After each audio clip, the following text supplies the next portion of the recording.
You've got social dialed in.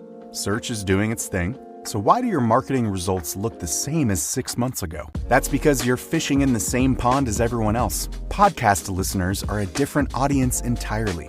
More engaged, harder to reach through traditional channels, and ready to act when someone they trust makes a recommendation. We're Acast, and we put them right in front of you. Browse thousands of the world's leading podcasts, book host reads or run your own ads, and track every conversion in real time. Same skills you already have, brand new results. Acast. Acast.com/advertise.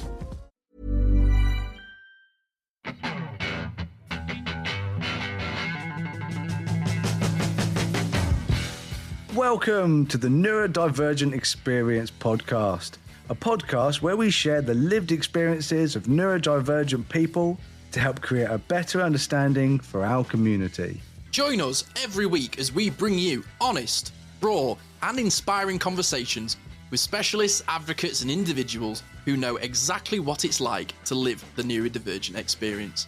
I'm Jordan James, a neurodivergent specialist, father of neurodivergent children, husband to a neurodivergent wife, and author of The Autistic Experience, and I'm joined by my best friend. I'm Simon Scott. I'm an autistic ADHD broadcaster, actor, and advocate. Join us as we journey into unravelling the neurodivergent experience. Hello, and welcome to the Neurodivergent Experience. Everybody listening, you lovely, lovely people. Scotty, how are you? I'm good. I still don't know if zinc is allergic. Well, do people can be allergic to zinc? Yeah, still doing the research. Quick update on the zinc. Sorry if anybody that's like, what's going on? This was the last episode where I got fired for not being a zinc scientist. Yeah, useless. Unbelievable.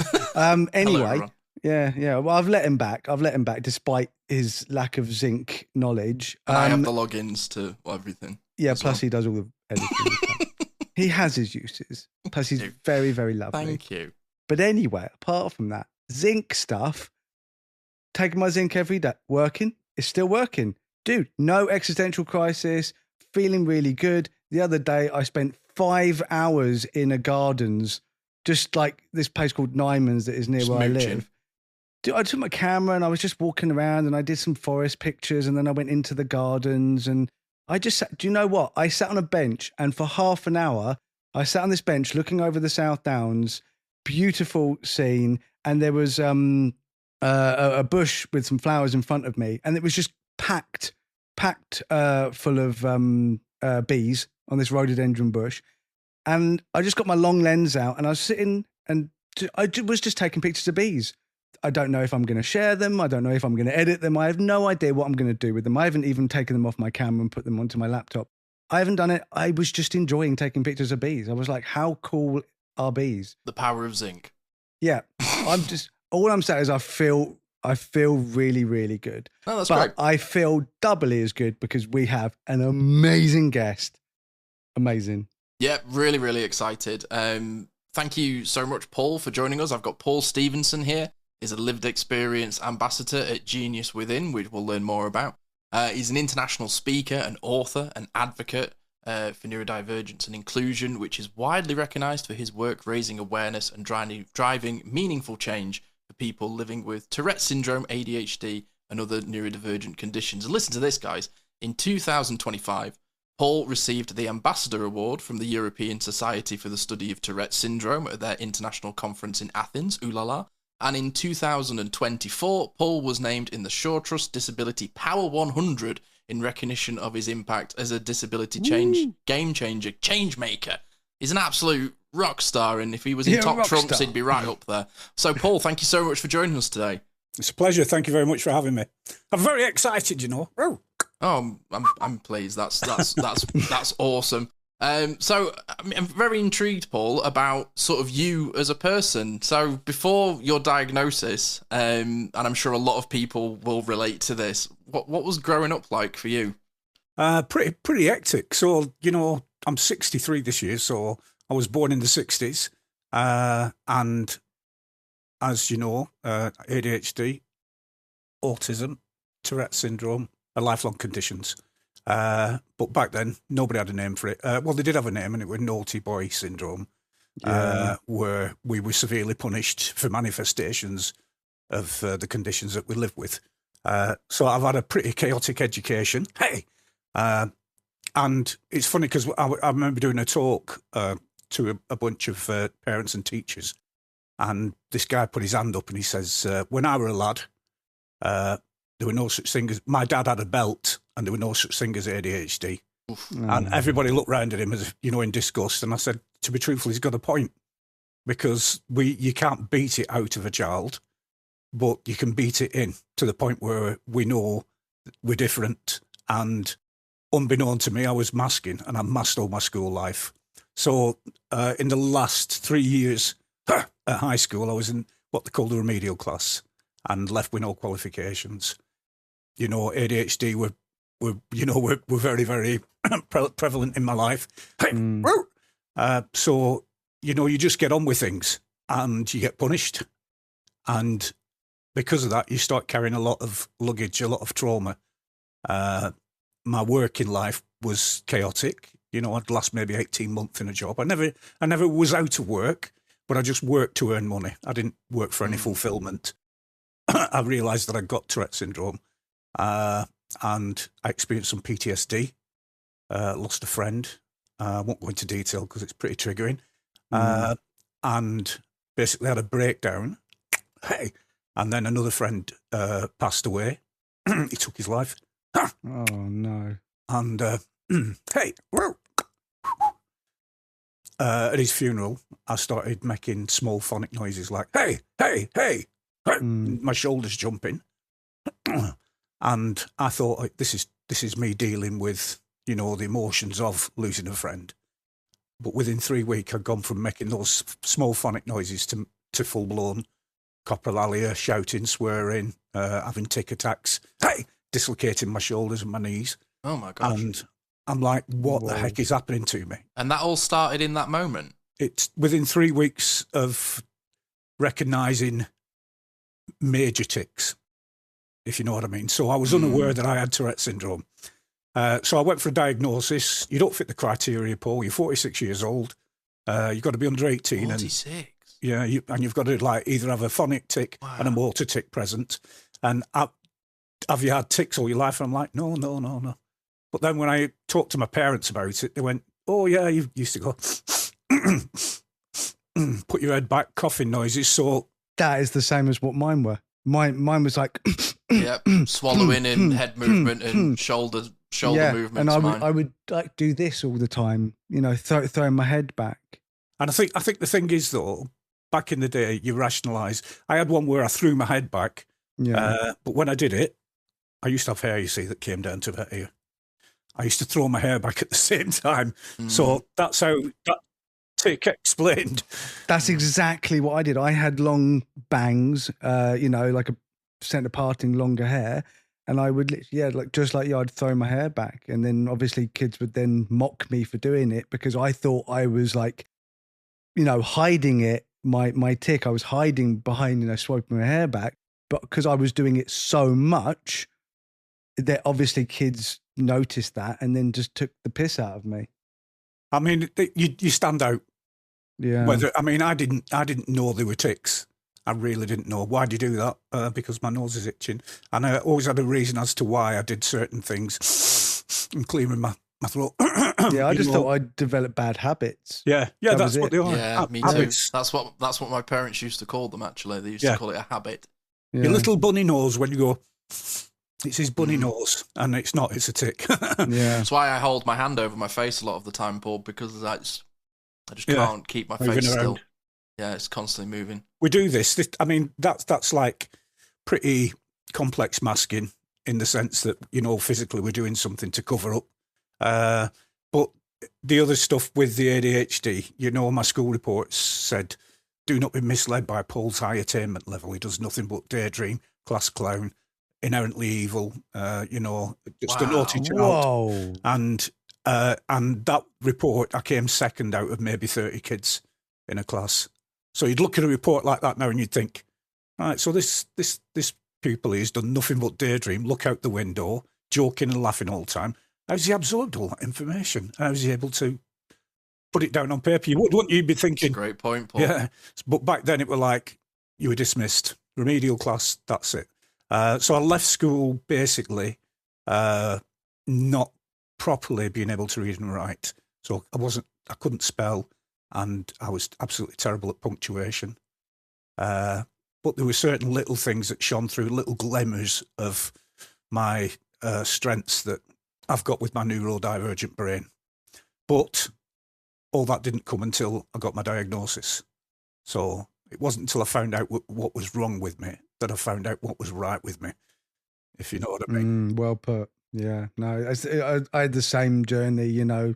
I when I was diagnosed, first of all, I was like, oh, that's a great answer. At least I understand, because, you know, that neurodivergent desperation need for like an answer. Yeah, like, why is this happening? Then I found out why, you know, I was always like, you know, the outsider and, you know, ostracized and stuff. And then I ended up hating it, thinking, okay, this is the reason for all the bad things. And then it was doing photography that helped me discover the positive side of neurodivergence, which is why I then went on to share my journey and do very similar to what you have done with like doing talks and obviously with this podcast, and I wrote a book and stuff. So yeah, I think with myself, I didn't want to leave the house when my tics got that extreme. Very ridiculing condition, you know, like my arms would bring up right up to my head, and it'd have, like I said, dislocating my knees, making noises. I was embarrassed to leave the house. And our children at the time was 7 down to about, youngest was 6 months old, four children. And I didn't want them to be bullied. You know, oh, we've seen your beep beep of a dad downtown doing, you know, what's up with him? Has he got this wrong with him? So I pretty much like withdrew. I wanted answers. I wanted to understand. And that's where I reached out to John Davidson, because just at the time of my tics exploding from me, I Swear I Can't Help It aired in 2009. I'd seen it in the February, and I'm like, this is so funny. Oh, you know, wow, these guys are like comedy classics. And Roo! It's all right, my kids are still at home. Sorry about that. Hey, just totally throws me. Yeah, so, and then in the March, after Bill's funeral, when the tics had kicked off, I saw it again, and I looked at it with a different perspective as to, this is me. Wow. You know, so armed with all that information, went back, I got a diagnosis. And John was the first, well, Dottie actually was the first person I reached out to. And I just thought, I found kindred spirits, and I want answers. Why am I tics like this? And the answers that I got were not what I expected, really, because where do I go? I mean, so the diagnosis for a start, congratulations, Mr. Stevenson, you've got Tourette syndrome. There's the door. Go and live your life. How? Yeah. Oh, hang on a minute, Paul, come back. I've got some medication for you. All right. And that's, is this going to be the rest of my life? And I didn't want it to be. I couldn't, I'd had a window cleaning round, and obviously due to the tics, I'd fallen a few times, and I couldn't do that anymore. So I was in a position where I was unemployed, feeling very, very low, and I thought, there's got to be something. So I put it to John. The funny story is that when we're doing talks together, he introduced me. He said, this is Paul, Paul's best mate. He used to stalk me. And I'm like, what? And he says, so the story is I would arrange to meet at Langley Community Centre, that's portrayed in the movie. And we're meeting at 12 o'clock. And I don't know if you guys will resonate or connect with this. I always like to get places very, very early to make sure nothing's wrong. Oh, yeah. So 10 o'clock, I'm at this community centre. And I thought, do you know what? Instead of John walking up to meet me up there, I'll go and pick him up, because I've seen where he lives. I've seen it on TV. Yeah, no, that's a little bit stalky, dude. That's such a neurodivergent way of doing it. If I was meeting someone who I was like doing a photography lesson, they turned up at my house, I'd be like, Right. So, Do you also know his breakfast order as no, well when you picked him up, but Paul? anyway, the story goes. Actually, he's written it in the book, and he said this because I was maybe about 17, 18 stone. I used to work out quite a lot, and I'm knocking on his door, and he peered out behind his curtains. I didn't see, and he's thinking, "Who the heck is that 6 foot tall ballerina on steroids?" Because I'm like, "Way jumping about," and I'm going, Yeah, there's a fridge freezer at the door. John. And he's inside going, I'm not in. You know, ticking back to me. So anyway, I went up to the centre. I met him up there. He adds a little bit to the story. And I go, so I go, listen, folks, I didn't stalk him. It's just part of my neurodivergent brain. I thought, this works, I'll do this. And John goes, and he also stole some underpants off my washing line. And I went, you liar, I never did. And then as it finishes, our talk finishes, I said, by the way, they're still on sale on eBay if you're interested. Brilliant. But the underpants bit's all fabricated. Yeah. Obviously, underpants are fabricated because they're made out of fabric. But hey, boom. Yep, so I met John. I went off on a tangent then, didn't I? You're in the right place, yeah, Paul, don't I worry. was going to say that is literally this entire podcast. This is welcome. Tangents. So I said to John, what do I do? And he said, you've got to embrace the condition. And I went, are you crazy? How can I embrace such a ridiculing condition? I said, I'm in agony. My knees dislocate. My shoulders do. I've got permanent neck injury, which I have now, obviously. At the time, it was relatively new, but I was still in a lot of pain. And I said, how do you embrace something like that? He said, well, you look for the positives. And I'm like, well, I'll be damned if there's any positives in this. And as time went on, I started to notice that the more I fought it, the worse it got. You can't fight Tourette syndrome because it's an internal struggle, and if you're angry, if you're upset, it just it gets worse. So I just thought, well, it's a lifelong condition. Can't do nothing about it. It's here. Let's try and make a future, and that future was being mentored by John, following him, driving him to places to do talks, inviting me to join in his talks, working at the weekend retreats that we did. We had 2 a year, Easter and October, and initially it was just for adults, but we thought, if someone asked me, do you suffer from Tourette syndrome? I'll say, no, I don't suffer at all, but my friends do.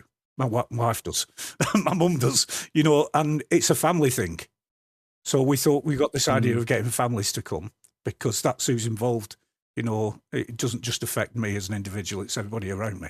And we're talking to people, we're sharing techniques, strategies on how to get through things.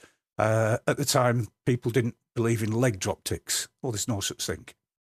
Tic attacks. Oh, no, they're just anger and rage. But because we're all talking together and sharing these experiences, we're able to break down a very complex neurological condition by using fundamental techniques to get through. So one of mine is that wherever my tic attack starts, I have to move myself away from that area because something's triggered it. Either, like I said before, it might be light, conflicting noise.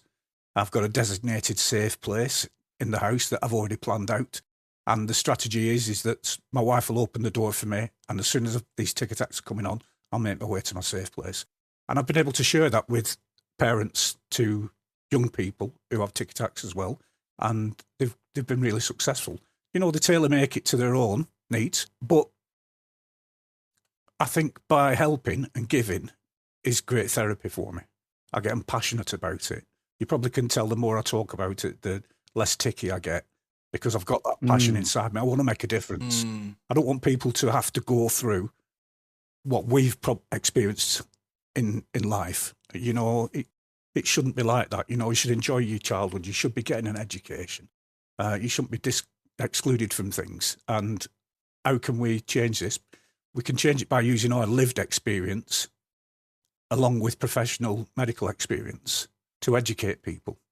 Because I think at this moment in time now, we've got a saturation of awareness. It's Awareness Month. Yay.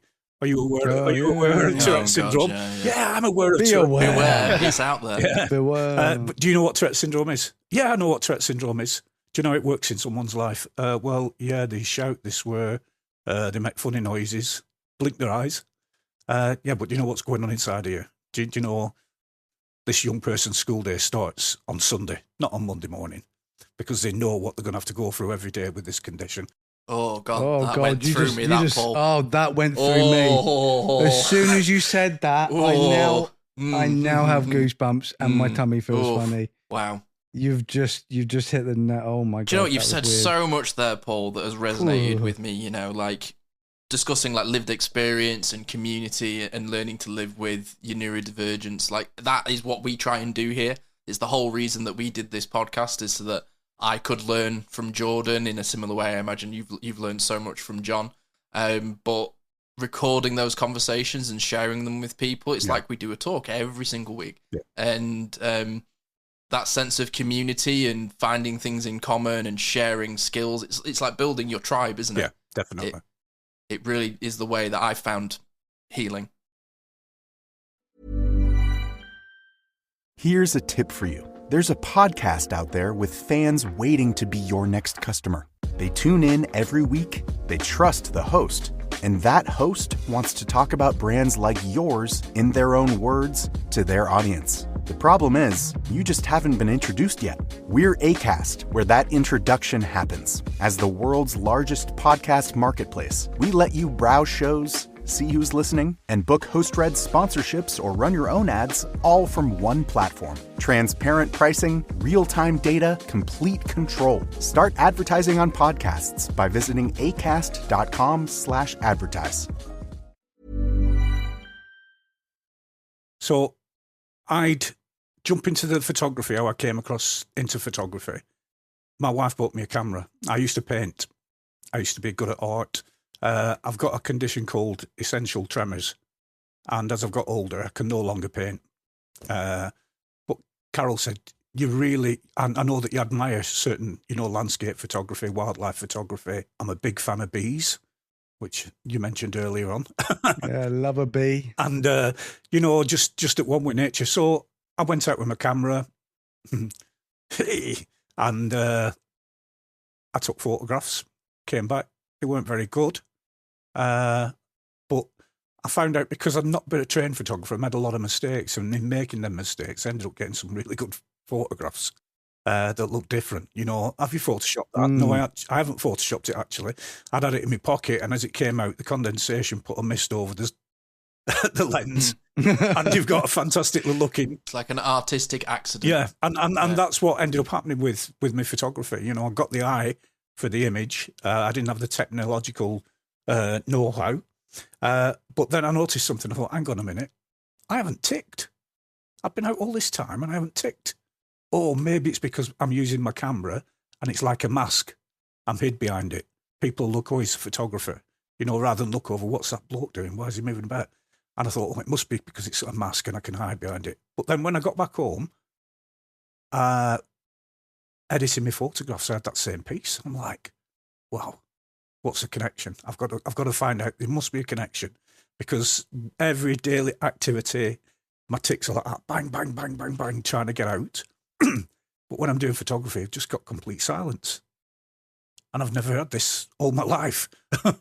So I thought, what I'll do, I'll use this to my advantage. I'm in a holiday town.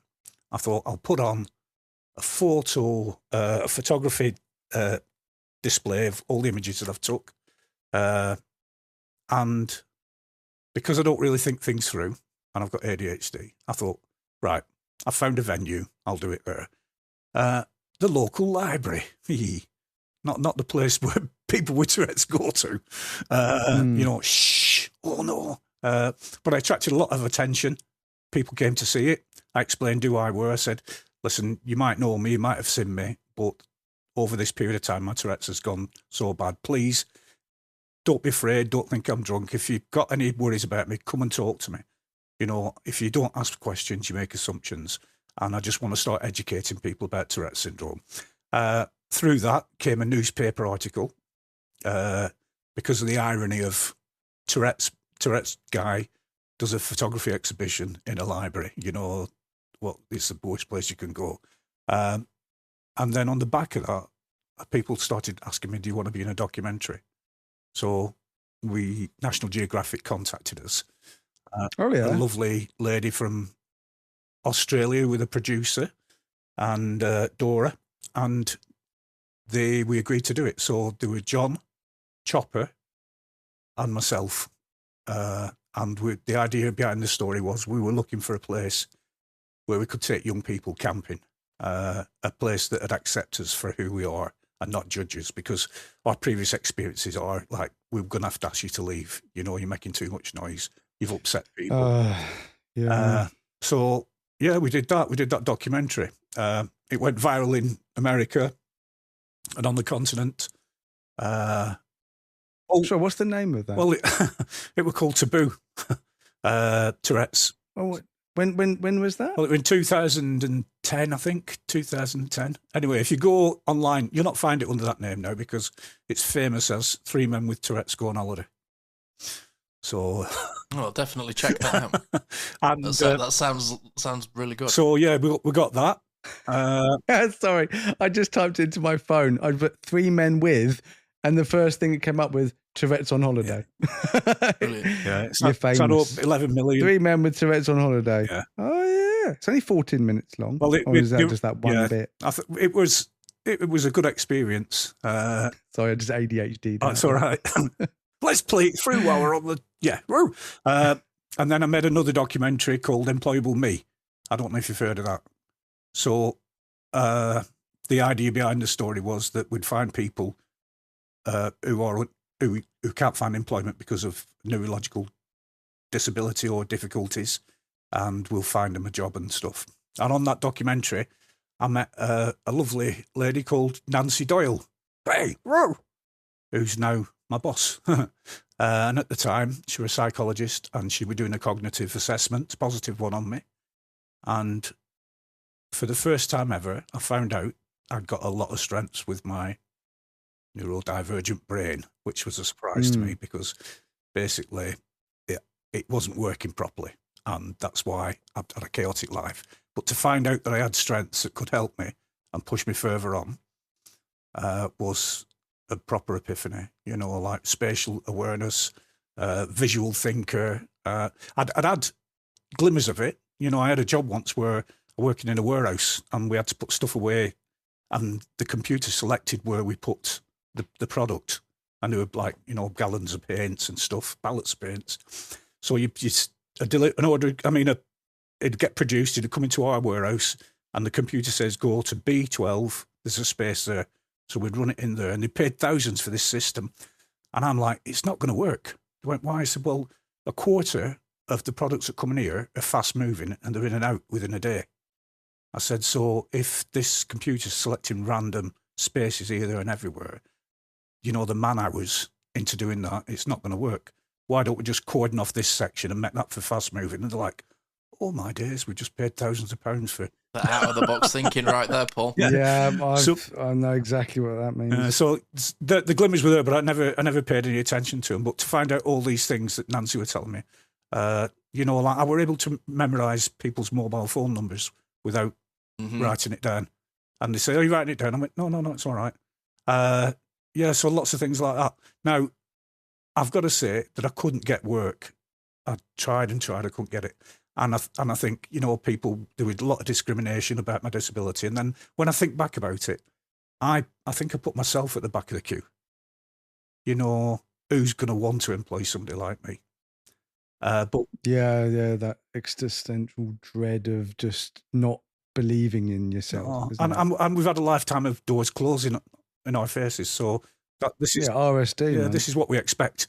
But armed with these strengths and Nancy's encouragement, so the program was going down the path where I'd become a professional photographer, and yeah, that was a great storyline. But the photography was a passion. To actually go out there and take photographs for other people wasn't a passion. Dude, I had exactly the same thing. Yeah, when I first started doing the photography and I started getting recognised for it and winning awards and stuff, and then people would then ask me to do photography for them. And when I would do it, I hated it. I hated it as a job. So people would ask me to do weddings and stuff, and I'd be like, I'm not interested. For a start, I'm a landscape photographer and a wildlife photographer. but I can do portrait. I mean, I can take pictures of anything, but I didn't enjoy it.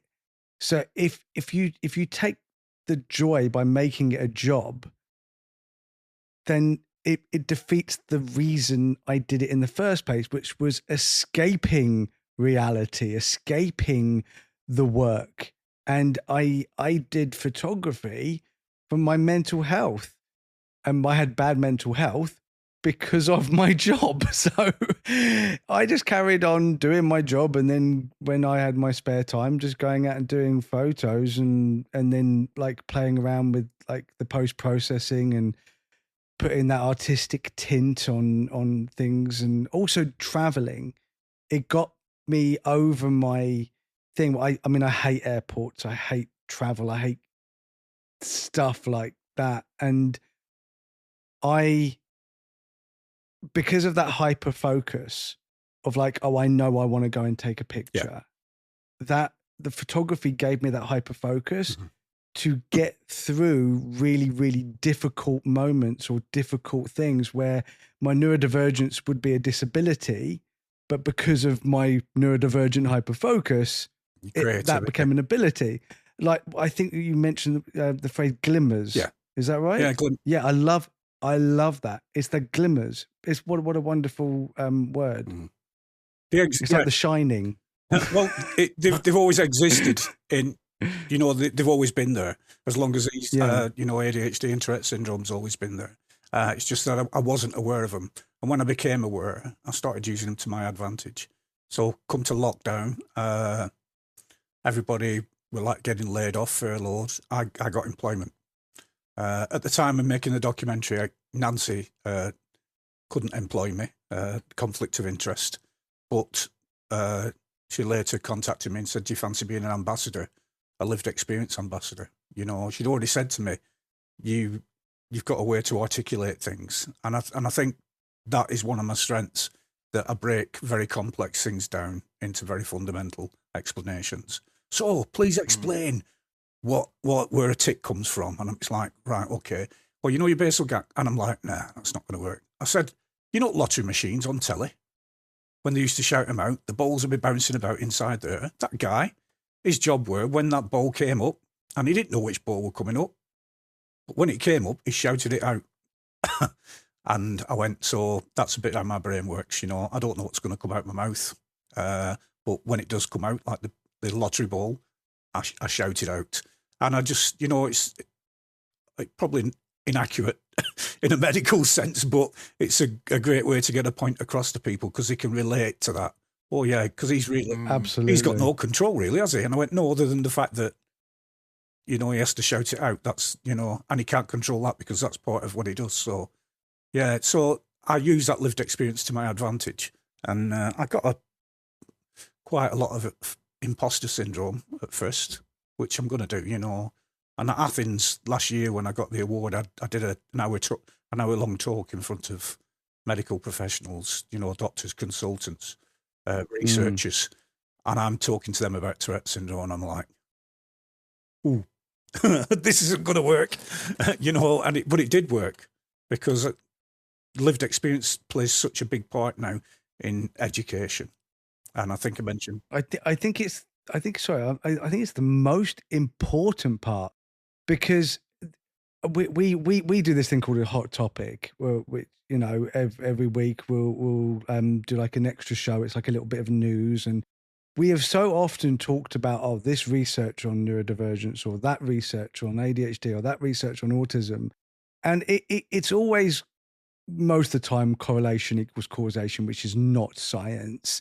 And we try and break it down to like the lived experience, and probably how most of these scientists or doctors are wrong about neurodivergence. They don't understand it, and it's always because they start their research from a negative. So they go, okay, this is autism. This autism is a bad thing. This autism is a broken brain. Now let's do research. And I'm like, that's so unscientific. It's so bad, because if you're going to research something, start with a blank, start with a neutral palette, And then you build from there. And it's because I had that neutral palette, I was then able to then go on and not see just the negative side of neurodivergence, but also see the positives like you have. And it's because of our lived experience. It's because we actually am neurodivergent. We are it. That's why we have a different perspective of it. And this is what a lot of medical professionals, they miserably fail because they're treating us like guinea pigs that they need to research on rather than people who they just need to understand. I totally agree. I mean, the impression I got from the medical fraternity was that, for a start, they told me it was a rare condition. I've never seen anybody with Tourette's this bad, who's got Tourette's this bad like you. And the reality was that he had very little experience of, diagnosing people with Tourette's syndrome. And I wasn't the worst case ever. Yeah. But that isolated me. That made me feel bad. So I was looking for a lead there. What's a lead? And I felt my whole experience. I'm not anti-medication by any means, but the antipsychotics that I was prescribed for the first 10 years that I'd put my trust in, the medical fraternity, led me to the understanding that all they wanted to do was shut me up. They couldn't see beyond the tics. They couldn't see the individual. They couldn't see the creativity. They couldn't see that with this brain, whilst it might have a few faults, it's functioning just a different way. It's wired differently, and it can achieve such a lot. All they could see were the tics. Right, let's shut him up. Let's put him on antipsychotics or put on lots and lots of weight. Dopamine antagonist, is that the word? Where it fights against the dopamine, stops the dopamine. And I didn't need that. Obviously with my ADHD, you didn't need that. You need all the help you can get. Yeah, you need more dopamine, not less. And I went, stop trying to silence me. What is wrong with my tics? And I find this when I've been advocating for young people in school. One example, a young guy, I'll not mention his name, but he was struggling. His tics had increased. He was coming up to his exams. They told him that he weren't going to finish his exams. They were telling him what he couldn't do and what wasn't going to happen. Nothing worse. Instead of saying, let's find a way. So the day that I went into school to advocate in front of the teachers, the guy had been excluded. Why have you excluded him? Well, he said it was a tic. He told Mr. Harrison to F off. Mr. Harrison said, "What did you say?" And he went, F off, F off, F off. And he said, the fact that he repeated it that many times means that it wasn't a tic. It was reinforcing. And I went, God. Right. So Tourette's is very, very encourageable. And if you ask somebody what you just tick, the tick will probably repeat it again. It's called echolalia, and that's what that is. And they're like, oh, right. So I said, what is the issue? What issue do you have with this young man? Because I've met his mum and his dad. He's got a part-time job. He's a grafter. What's the issue at school? Well, it's not so much the work. He can do the work, but he's a disruptive influence in the class. And I went, oh, right. So he's wrecking the ambience or the quietness in the class. And as I was talking to him, I dragged my chair that was by the side of me, and I dragged it to my side and I leant on it. And it made a juddering noise, as it went across the floor. And the glass of water that I had, I gulped that down and then banged it down on the desk. And then I went, oh, sorry about that. And nobody said anything. I said, you know why I'm apologising? They went, why? I said, because of the disturbances I've made. But they're not disturbances to you because you know the source of them. You knew that were a chair being pulled across. You knew that were a door shutting. You knew that were a glass being put down. There were no intent, no malice, and you know the source of it. So all we have to do now is know that tics aren't intentional. There's no malice there. There's no intent to upset or offend. And once you get that in your head and that understanding, then the tics are no longer a problem. And it's a win-win because the pressure is off the young person now that no one's going to react to my tics. I don't have to try and... So that's the thing. Forget about the tics, right? Leave that to us to deal with. What we want from you is support. We want understanding and we want acceptance because there's so much more to me than my Tourette's. Yeah, I absolutely think that there is something about society when it comes to swearing. Fuck off. That There we go. exactly. Yeah. And I don't understand why people are so triggered by swearing in my head, because it's just words. Yeah. And if I was to replace fuck with smeg, Yeah. or shit with biscuit, Yeah. but the intent was still a swear word, and it was like, oh, bloody biscuits and a Yeah. smegging arse, people would still say, oh, you are swearing. I literally had done this when I was like talking to someone. I said, oh, smeg off. And they went, well, no need to swear at me. I went, what? Smeg is the name of a fridge, by the way, and it's very famous in Red Dwarf. Mhm. And that's what Red Dwarf did. They literally replaced the word fuck with smeg deliberately to make it more family friendly, so Smegma. that people couldn't say, exactly. Yeah. So people couldn't do the thing where they're like, oh, no, cancel that show because it has too much swearing. Smeg was totally reasonable. But literally, I said smeg to my sister once and she told me that was a swear word. And to me, it's just words, because I think that if I was ticking and I was saying or doing what you were doing, like making a dog barking noise or anything like that, I think people are just like, oh, that's Tourette's. But there's something about people when Tourette's ends up being a swear word towards someone, that's then the problem. And I'm like, oh my God. One, like you said, it is not intentional whatsoever. And two, it's just a fucking word. Get over it. I think, like, I mean, obviously the percentage of people that have coprolalia is the minority in the Tourette's community. But hey, that mechanism's in place, I believe, with all of us, the potential for it to increase and decrease. And that's the thing, you know, that's why you've got to find your peace. That's why you've got to find a way to live with Tourette syndrome. That's why when people start accepting that the barking noise, the whistling, the throat clearing is just part of the condition, just forget it. Let us get on with life. Just move on. Things are going to improve. And I, like I said before, I felt like they wanted to shut me up, but I needed to find inner peace, you know, and then to find out that I've got ADHD as well. So that diagnosis didn't come through till I was 60. Wow. Whoa. Why do you want a diagnosis? That's a late diagnosis. Yeah. Wow. And it's funny because that was the same thing then. You know, I went through all the questions, different things, and the guy said, you're the most ADHD person that I've ever met. And I'm like, please stop telling your I've got competition. patients. Yeah, but stop telling your patients that this is the worst case, because it's not. It doesn't do us any good. Makes a mountain out of the molehill, doesn't it? Yeah. Isolates us even more, makes us withdraw. It's almost like they don't know who we are, Paul, and how to speak to us. No, exactly. Funny that. I mean, and that diagnosis were pretty powerful as well, because it gave me the ability, like I'd done with Tourette syndrome, to educate myself about it, read up a lot about it, spoke to a lot of other people. But the healing started to come into place with the ADHD diagnosis. I was able to map back my life at past transgressions and start to forgive myself for who I thought wasn't a very nice person. And issues with addiction when I was younger, finding out I was pre-programmed to not succeed in certain areas, you know, in a neurotypical world.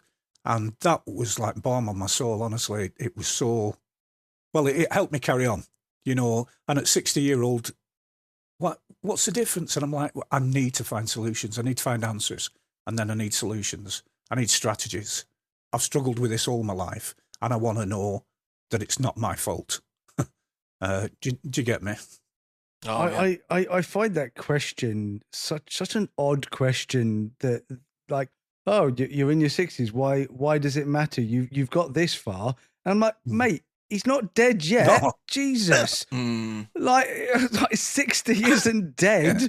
My God. So you want him to spend the next 20 or 30 years, you know, fingers crossed, still not understanding himself, still not receiving, you know, I don't know if you're on methylphenidate, I know it works for me, but even if, you know, whatever works for you. But at the end of the day, just because someone's 60, I mean, they're freaking done for their life. Written you know, off. God damn it. People suck, man. Seriously. Like, you know, just go and struggle for the rest of your life. But yeah, screw you, old man. Yeah. That's what I get from most kids. That's it. You've no teeth. Hey, roof. Yeah, exactly. So that were pretty good. We've covered quite a lot, haven't we, really, in just off your first question. No, don't worry. Should we take a little bit of a break? Because I would love to get into Genius Within. I'd like to know a little bit about your book. And of course, you had a starring role in I Swear as well. So we'll get into that. You're listening to the Neurodivergent Experience. Stay with us. We are talking to Paul Stevenson.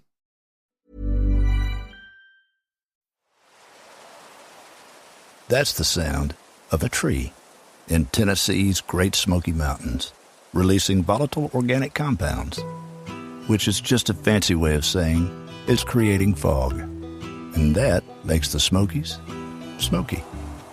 This is one of many sounds in Tennessee with a story to tell. To hear them in person, plan your trip at tnvacation.com. Tennessee sounds perfect. Quick question. When was the last time a display ad changed your mind? Now think about the last time a friend told you about something they loved. Different feeling, right? That's how podcast advertising works. A host who's built real trust with their audience talks about your brand in their own words, in their own voice. It doesn't interrupt the experience. It's part of it. With Acast, you can access the world's largest podcast marketplace. Choose the right shows, the right audiences, the right format. Then watch the data tell you it worked. You're not buying impressions. You're buying influence. Learn more by visiting acast.com/advertise. Hi, everyone. It's Ashley Dupuy here, the in-house therapist on the Neurodivergent Experience and host of Mindful Mondays. And if you've been listening to these podcasts and thinking, gosh, I'd love to explore this work more deeply, I'd love to let you know about what's coming next. This September, I'll be opening a small group coaching cohort, a gentle, supportive space to explore the kind of work we've been doing here together. So if you've been resonating with the From Mask to Map series, or with the deeper themes we've been exploring on Mindful Mondays, this will be a chance to take that work further in community with guidance, reflection, and practical tools to help you understand yourself more clearly and move through life with more ease. So if that speaks to something in you, I'd love to hear from you. You can register your interest by emailing me at integrativeiom@gmail.com, and you can also keep an eye out on integrativeiom.co.uk, where I'll be sharing more details over the coming weeks. Hi, I'm Sophie James, a neurodivergent mentor with 4 years of experience supporting neurodivergent individuals.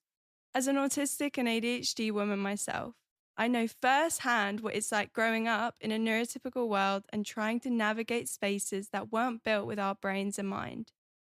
Whether you're neurodivergent yourself or supporting a neurodivergent child or teen, I offer experience-led peer mentoring grounded in understanding, connection, and neuroaffirming support. Together, we explore strengths, build confidence, and develop practical ways to navigate life while embracing who you are. If you'd like to learn more about my mentoring work, visit sophiejamesndmentoring.com.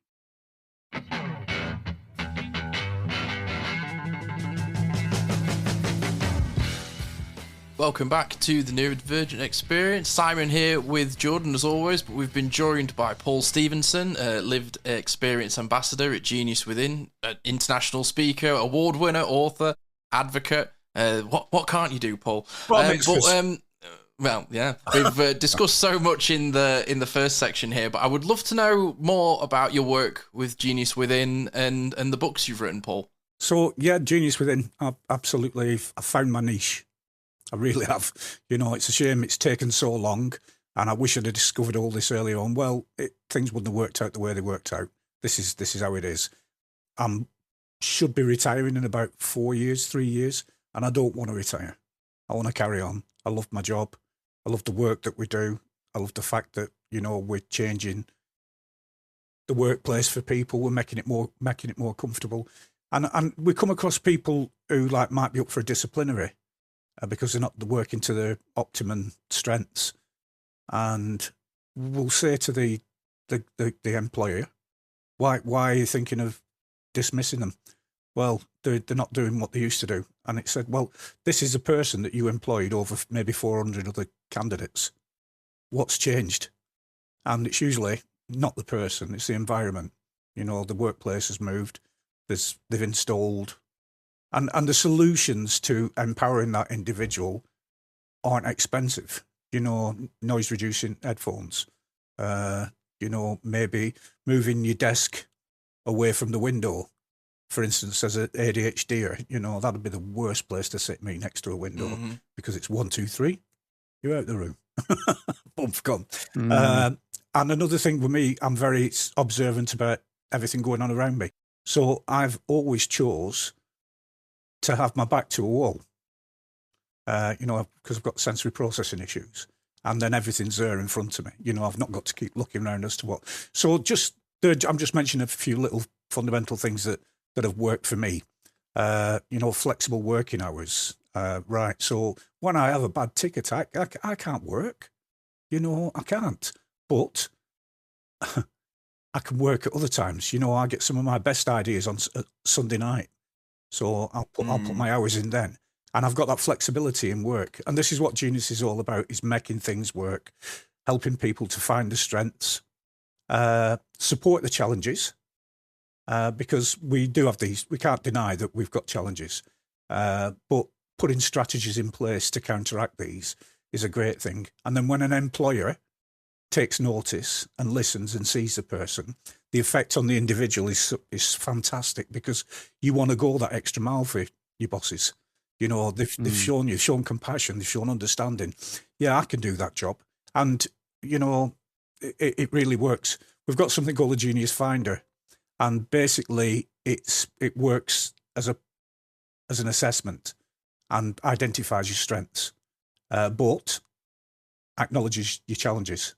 But rather than your challenges being a problem, there's solutions to these challenges. And it's personal to each individual, because you can't make a set of rules from one experience of someone with Tourette's to fit other people with Tourette's, because we are all different. You know, we're fingerprint different because of the conditions that we live with. So by me answering questions as to, do you struggle with such and such a thing? Do you find this works for you? Do you find that works for you? I'm answering honestly from my experience with all the conditions I've got. So you get a bespoke readout as to what's going to work for you, what, you know, how to improve things for you, how to make your job more fulfilling, how to be, you know, work it to your optimum. So yeah, it's very fulfilling work. And most of the people I work with are neurodivergent, which is like, it's a blessing. You know, I found my soulmates, and it's more than a job. You know, I feel like I'm in a family. So that's beautiful, that's awesome. man. Is it just Tourette's that people that you're helping, or is it all sorts of neurodivergent people that Genius within? Yeah, right across. You know, dyspraxic, dyslexia. In fact, notifications keep popping up from one of my friends who I work with to me, and he's dyspraxic. So we interact with a lot of different people. Yeah, I've got dyspraxia as well, and it's just like I said, it's more than a job. It's so nice to hear that. It's I love, because I've ever since I was doing this, I've been doing this for like 6 years, just trying to show people, you know, the good side of neurodivergence, but, you know, acknowledging the disabilities. And I've said it so many times on this podcast, it is like two sides of the same coin. And each day I flick it up and I have no idea what it's going to land on, because I have no idea what sort of a day I'm going to have. You know, I can have a day where, you know, I'm to myself and I'm doing my own thing and I don't feel disabled at all. And then I've said, you know, I'll go and I'll have to do something for work, or I have to go on a train, or I have to go on a bus. And then suddenly I literally feel like the most disabled I've ever felt in my life. And it is literally that flick of a coin. It warms my heart. It really does, to know that there is other people out there with that same mentality, that same idea. And it's literally like, your words are my words. And we've all come up with this individually. It's like, you haven't copied me, I haven't copied you. It's because your lived experience has shown you this is the case. We have the abilities, we have disabilities, and then we can combine them and then help with both. And that's what people need to understand more than anything else. It's wonderful. Genius Within sounds like an absolutely amazing. Are they hiring? yeah, there's jobs available. It's funny because people says, well, what have you got any examples how it works? So I said 2009, I couldn't leave my front door. I couldn't use public transport. I said 2026, 2025, I'm on a stage in Athens talking to medical professionals about a condition that they've been to university and studied all their life. And I said, and the only reason I'm here, obviously, not solely down to Genius Within, but is because of the support, the strategies that have been put in place, and also coaching, which we do, which I found. So I'd been, what's the other word? I've been to see people before, and they got on a board and saying peaks and troughs, you're about here, Paul, and just, counselling that they were having. It felt like they were ripping open a 30-year-old scar that had healed. So when did this trauma start? How did that start? But with Genius, the coaching sessions are like going for a friendly walk with somebody who we come to a path that's muddy and there's stepping stones, and they went, oh, there's a stepping stone there, Paul. Stepping stone there. And the other illustration I use is what they're like in finding your strengths. Everybody's had that experience at Christmas time, getting the Christmas decorations down from the attic. And you can't do two things at once. You can't hold a torch and get into attic. Well, my coaching sessions were like a friend shining a torch, identifying where things were. Oh, there's your visual thinking. There's your Christmas fairy at top of tree. Do you get the illustration I'm saying? They absolutely, guide you. They don't tell you what to do. And if you're anything like me, if I'm told what to do, I don't do what I'm told what to do. But if I'm encouraged Paul, so you have pathological demand avoidance. Welcome.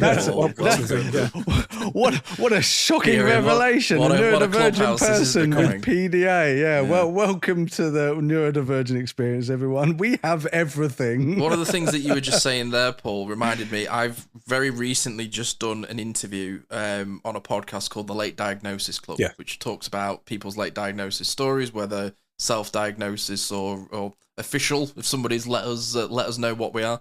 And the interviewer always finishes with, what advice would you give? And my advice was, find an elder. Yeah. Find somebody who's been doing this lived experience with knowledge longer than you have. Yeah. And learn from them and let them show you the way and let them, almost like be a Jedi to you and guide you and give you that, exactly what you were just saying. Let them hold the torch for you so that you can find your own way. Yeah. No, and it's it's perfect. Right. So I do suffer from anxiety. It's in my life all the time, and it's going to be there. We don't need to know where that anxiety's come from, but we need to know how is it affecting you today. Let's see what it is. Do you know anxiety is not a bad thing, Paul? And I went, oh well, I remember like freezing mid thing, and he said it's just there to dot the I's and cross the T's, just to make sure that we get things right. So my attitude to it went from being enemy, putting me into fight and flight, to me not being afraid of it anymore. Don't freeze when your anxiety kicks in. Just think about, right, I've got that. Thank you very much, anxiety. I've got that covered. I did bring my laptop with me. Thank you very much. And so, viewing it differently and just so you think, well, it's not an entity, is it? But no, it's not an entity, but it's not nothing to be frightened of in the sense of just shutting down completely. So I stopped fearing my anxiety. And that were a coaching session. And I've got to say, within about 20 minutes of being in that coaching session, I'd come to that conclusion because they were showing me the stepping stones. Well, just step over here, step over there. And it were brilliant. I mean, I'm biased because I work there, but it's worked for me. It's got me from, the biggest step of my life with a doorstep to international travel now. So I'm off to Slovenia to an international conference in June. Yeah, I do get upset, worried about travel, but what it makes me do now is dot the I's and cross the T's, because I make sure that I've got assistance at the airport. I make sure every eventuality is covered. And then I've got that peace of mind to think, right, let's just enjoy the experience. You know, Do you take your camera? Do you go and do photography when you go and do these traveling places? my phone. I mean, I've got my camera's Canon 70D. And it's quite. I had a 77D. Yeah, well, it's quite heavy, and you know you've got restrictions when you're traveling abroad. So I just use my phone.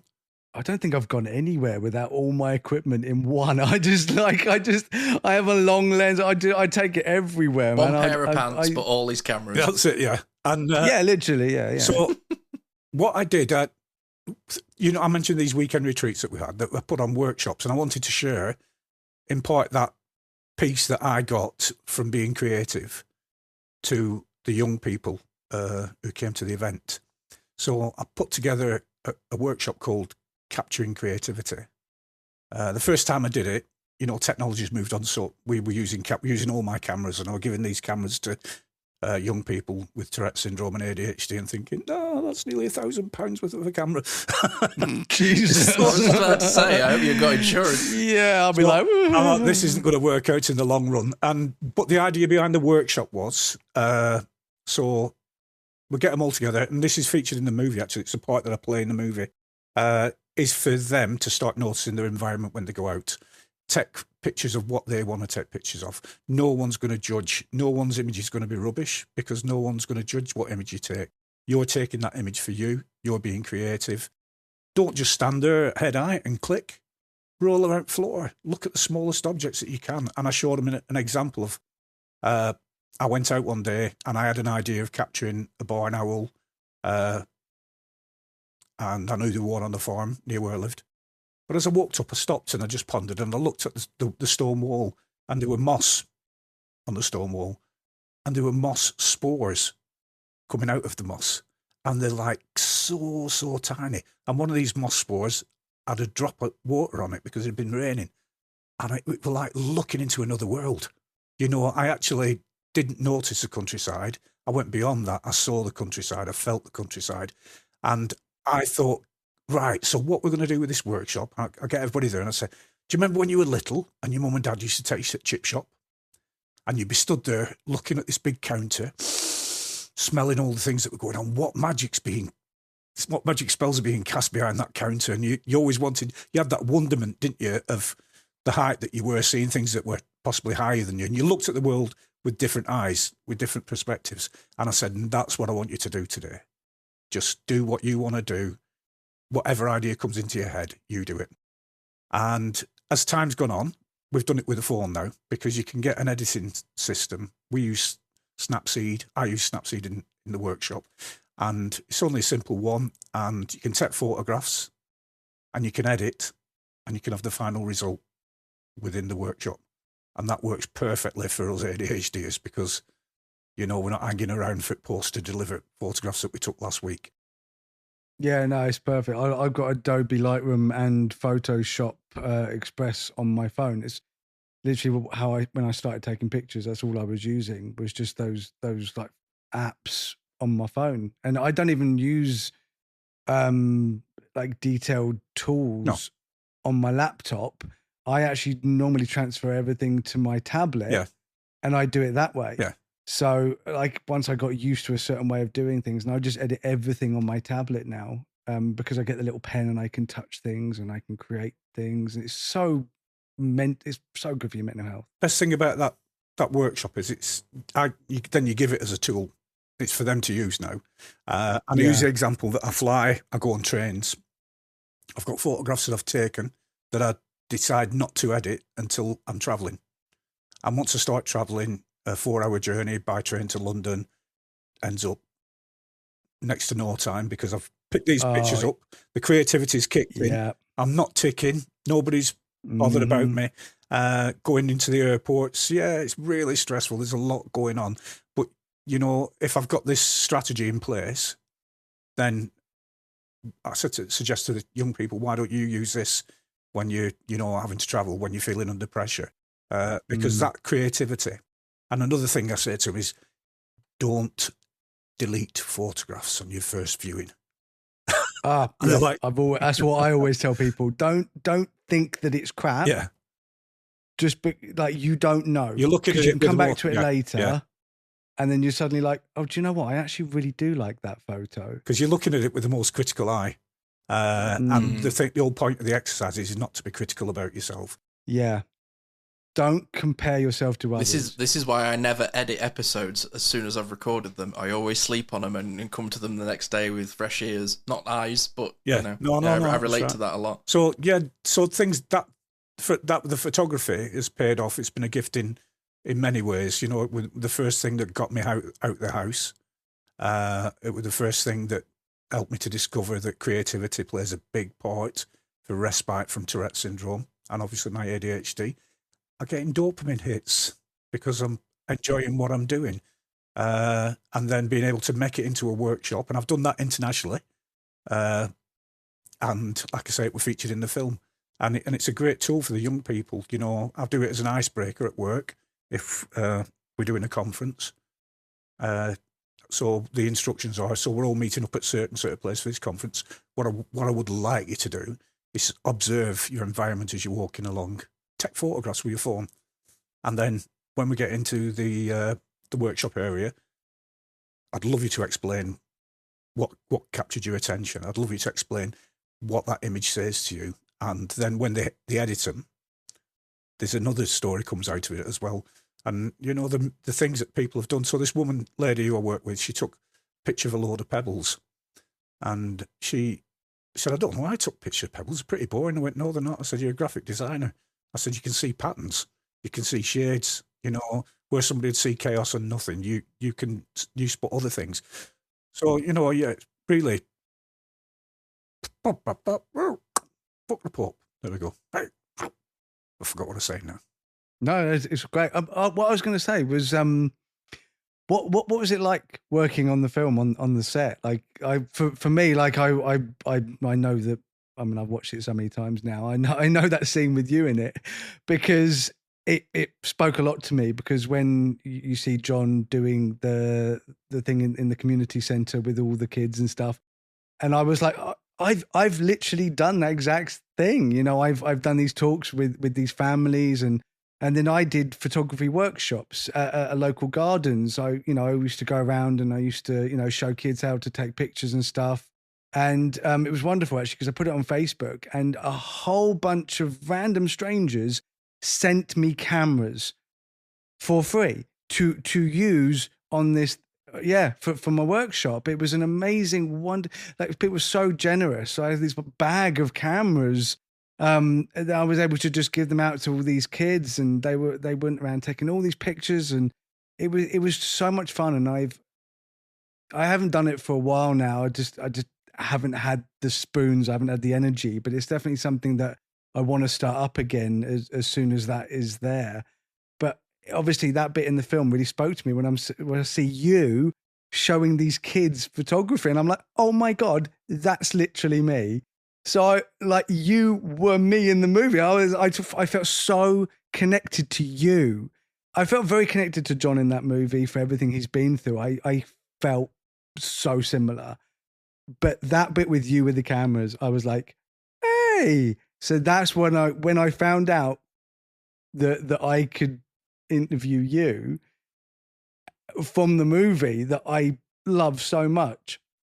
Oh, I was so excited. And you've been amazing, by the way. Like, you've been like 10 million times this has been such an more than I incredible could chat. ever imagine, because it was just that little bit in that movie. And then, you're just an amazing human. You really are. So I'm going to say, people have said to me, how did you get into acting? I said, well, it's not really acting, it's a cameo role. But I went, nepotism.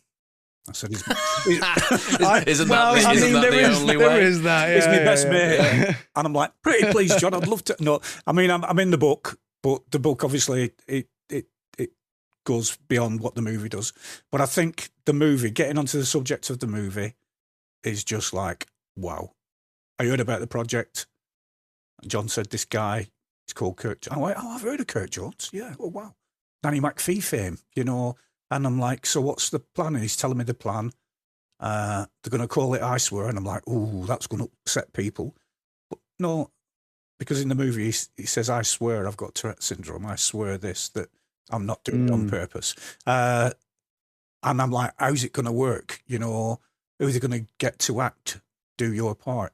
And then I got a phone call saying, do you want to do a Zoom with Robert Aramayo? He wants to find out as much about John as possible. So I thought he's going to ask me, tell me some of John's tics.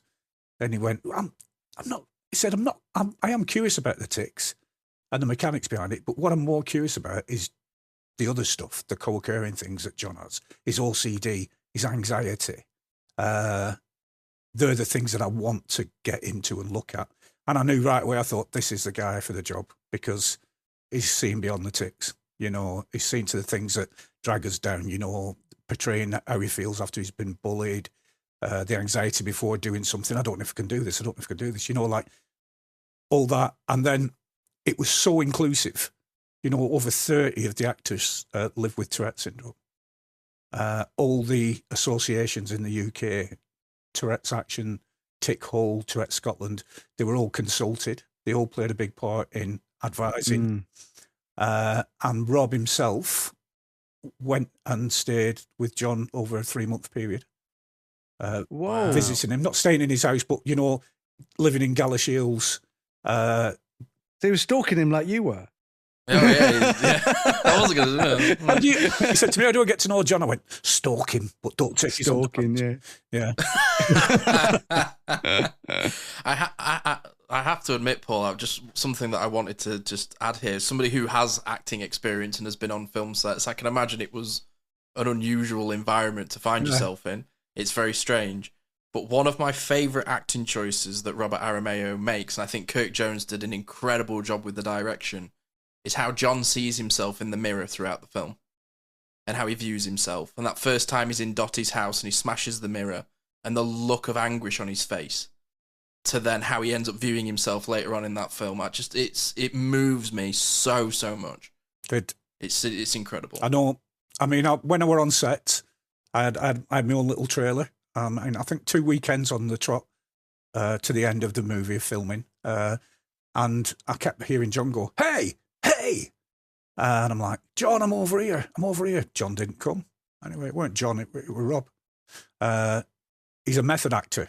So you can see that. We didn't have anything to do with him whatsoever.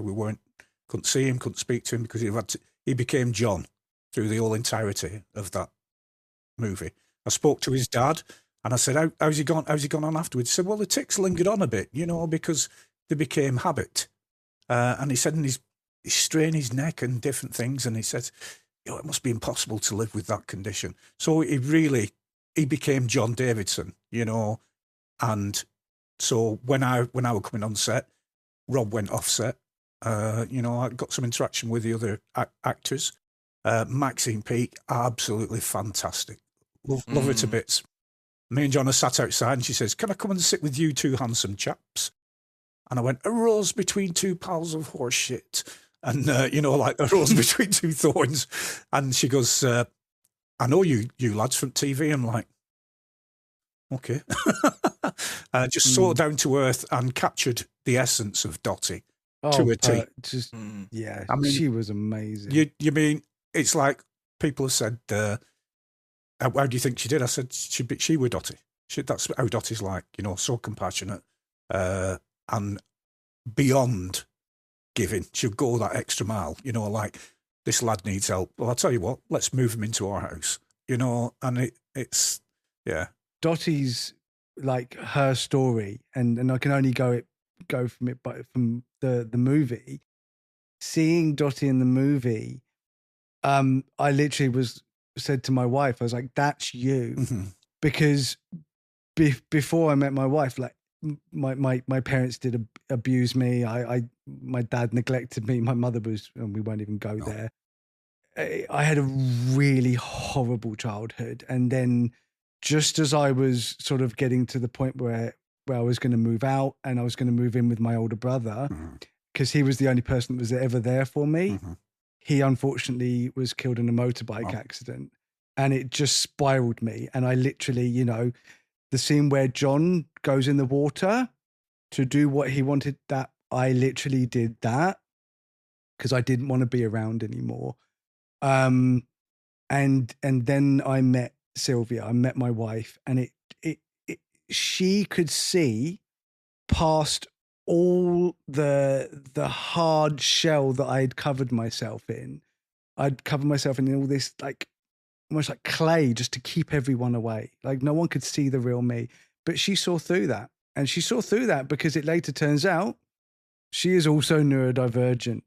She could see the real me.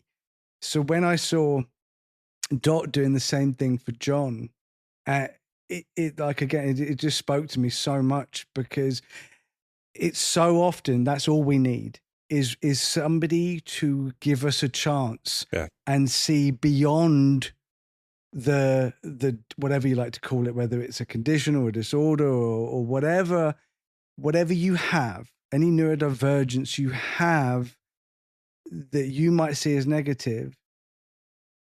People, if they can see past that, it will change your life. And you're changing people's lives in that way. Wouldn't it have been amazing to have a Dottie in our lives when we were younger?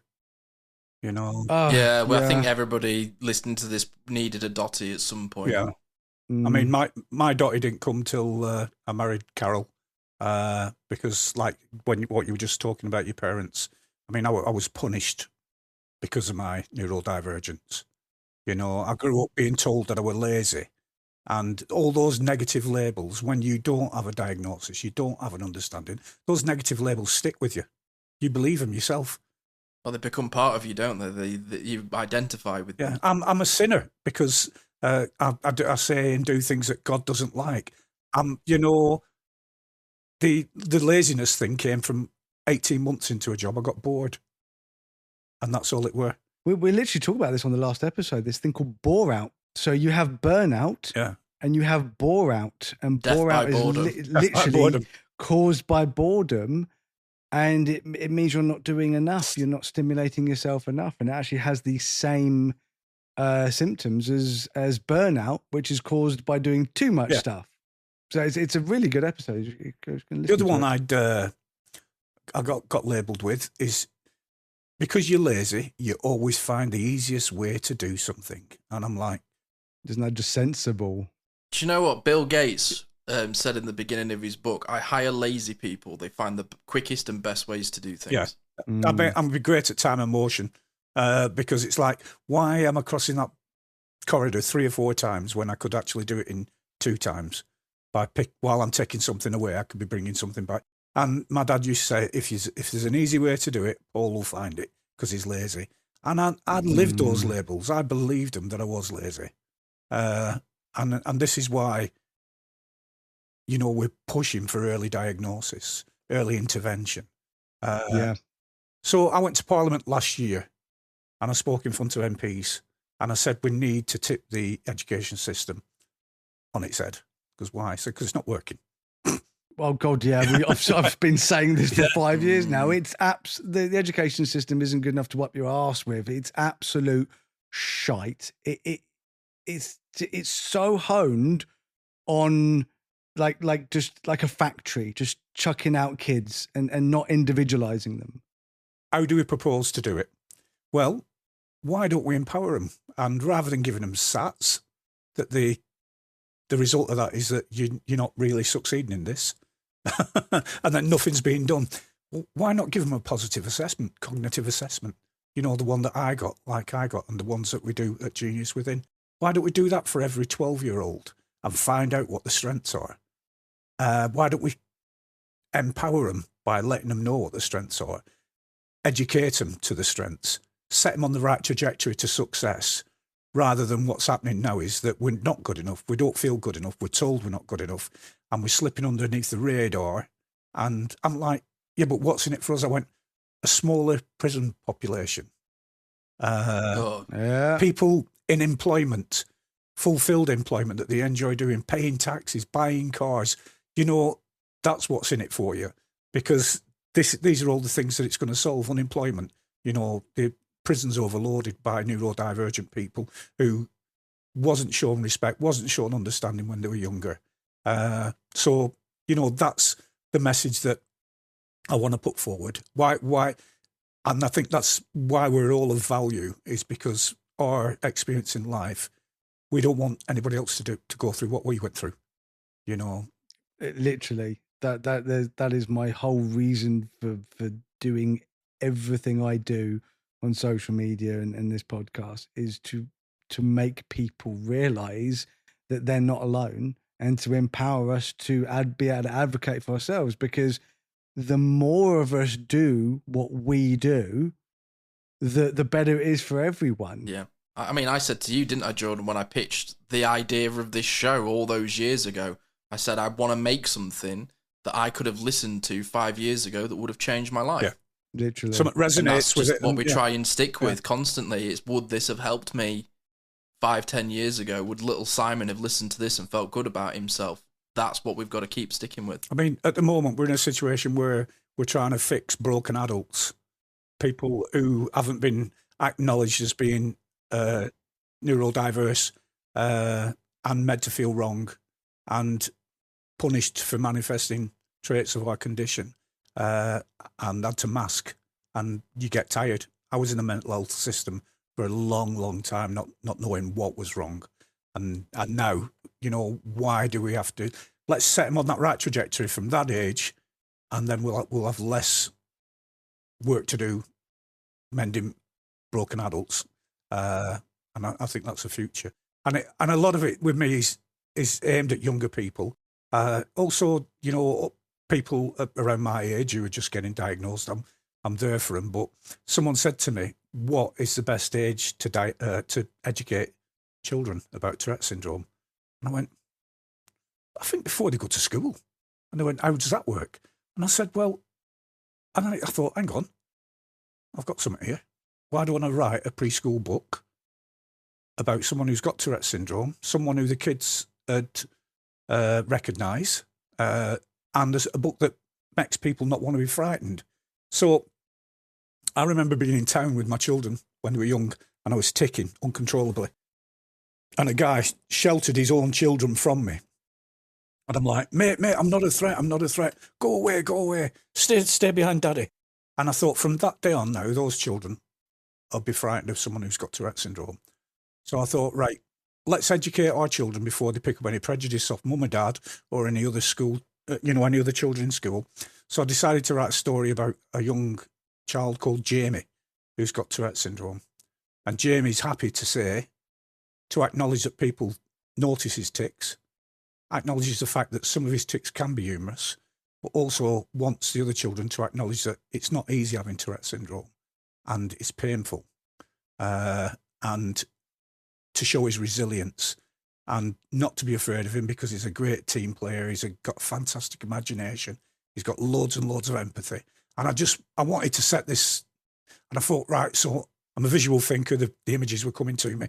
And I thought, you know what I'm going to do? I'm going to put it in rhyme, because when I was a kid, I'd always remember things in rhyme, you know, a singy song sort of thing.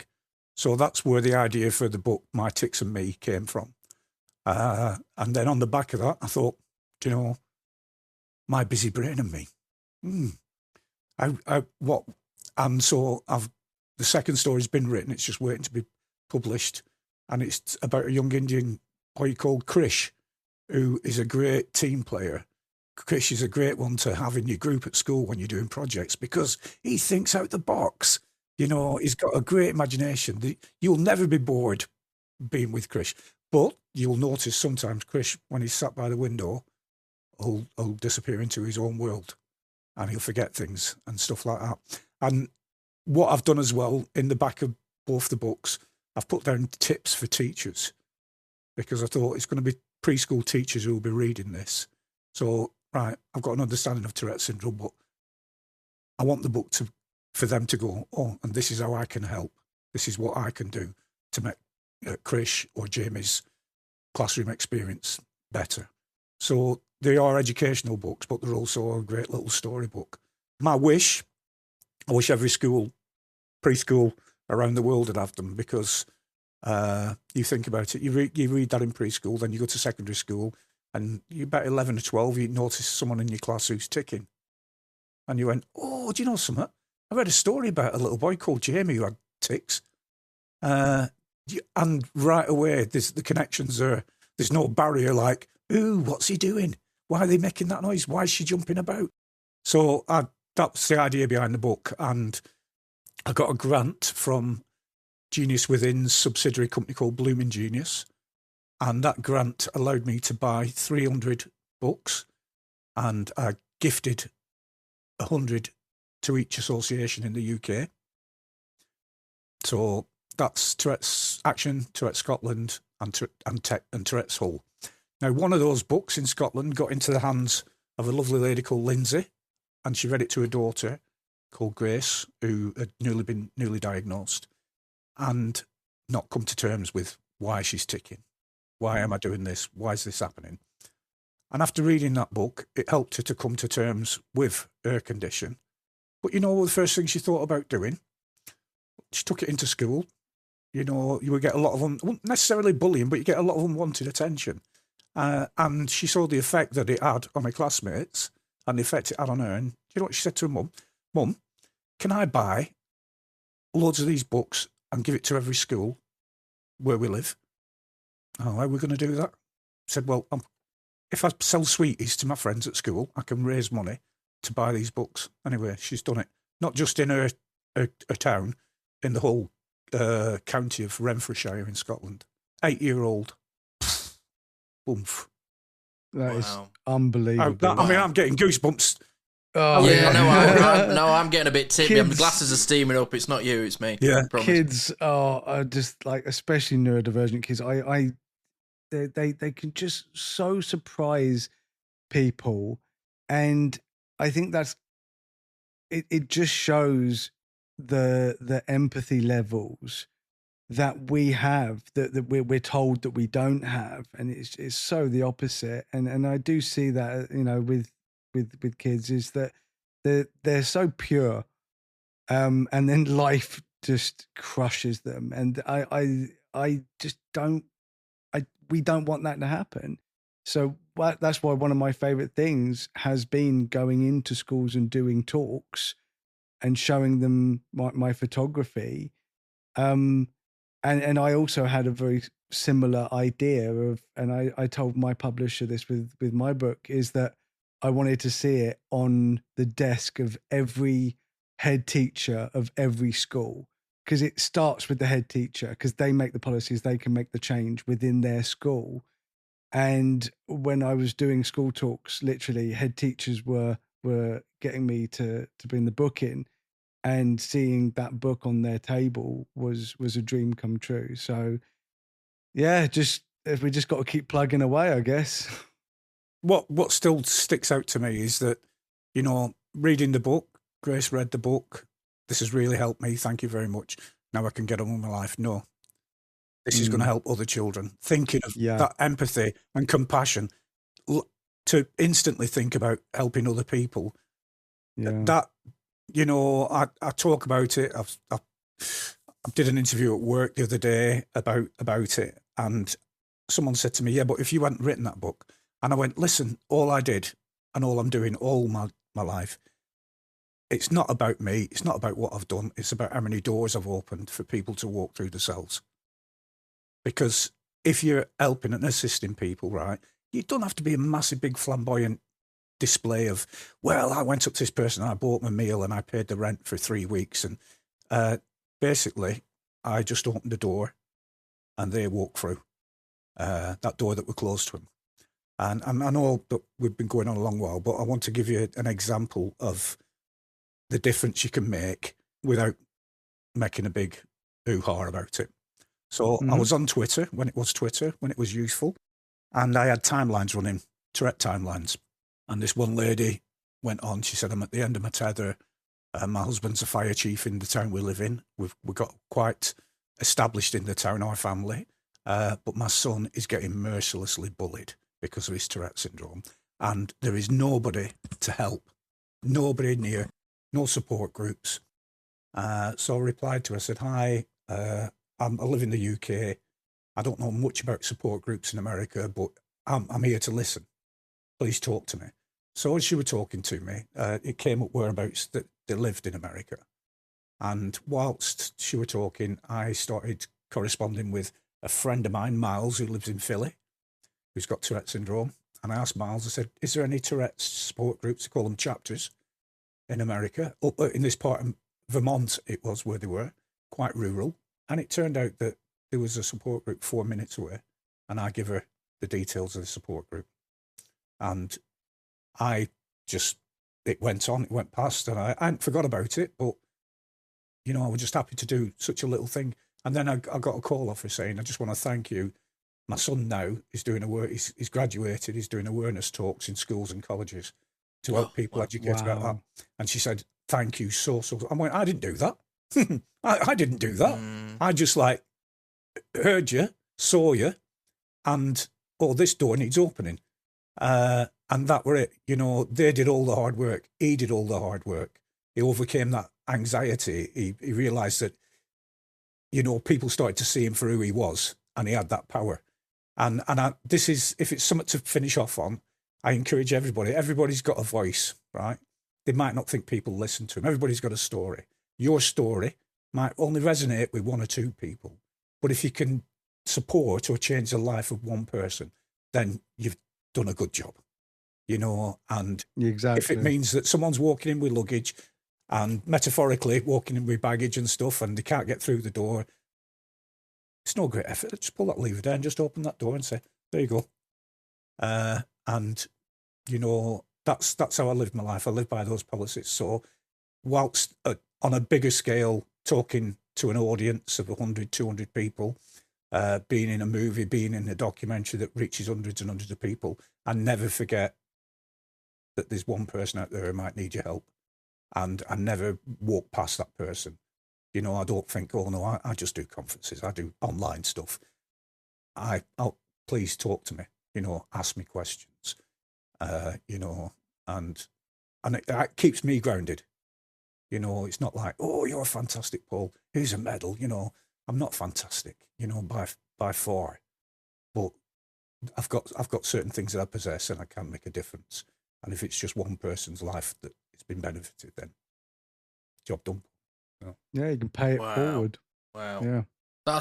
Thank you so much for speaking with us today, Paul. You're such an inspiration, and I'm sure there'll be so many people that will listen to this that will learn so much about themselves and what they can achieve and where they can go. And I'll make sure that Genius Within and the links to your books are all within our show notes so that anybody can go and check out the brilliant work that you are doing, and it truly, truly is brilliant. So, Paul, thank you so much for joining us. Yeah, thank you for having me. Yeah, I get a bit choked up there. Hey.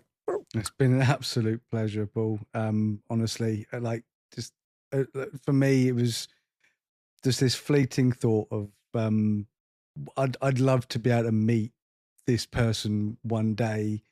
And the fact that it actually happened because of social media, which is not always my best friend, but in this case, it has helped me. I do have a bit of clout, apparently.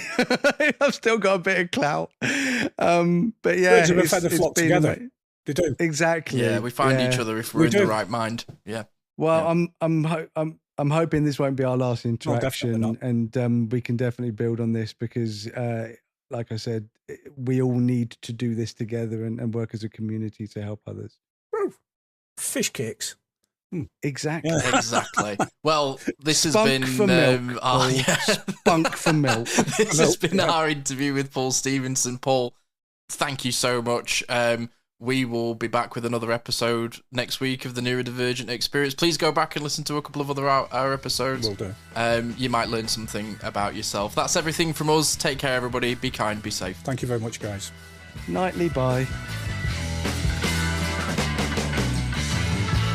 Thanks for tuning in to the Neurodivergent Experience. We hope today's episode sparks something for you, whether it's a new idea, a bit of validation, or just a moment of connection. Remember, new episodes are every week, so be sure to join us for the next one for more conversations and insights into the neurodivergent experience. If you've enjoyed this podcast, help us grow. You can do that by rating and reviewing this show. Your support makes a huge difference in helping us reach more people who could benefit from these conversations. You can connect with us on social media. Find us on Instagram, Facebook, TikTok. Just search for the Neurodivergent Experience. Thank you again for listening, and until next time, take care of yourself, You're not alone in this journey.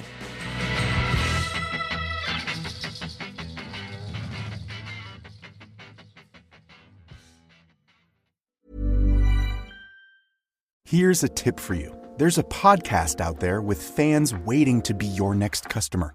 They tune in every week, they trust the host, and that host wants to talk about brands like yours in their own words to their audience. The problem is, you just haven't been introduced yet. We're Acast, where that introduction happens. As the world's largest podcast marketplace, we let you browse shows, see who's listening, and book host-read sponsorships or run your own ads, all from one platform. Transparent pricing, real-time data, complete control. Start advertising on podcasts by visiting acast.com/advertise.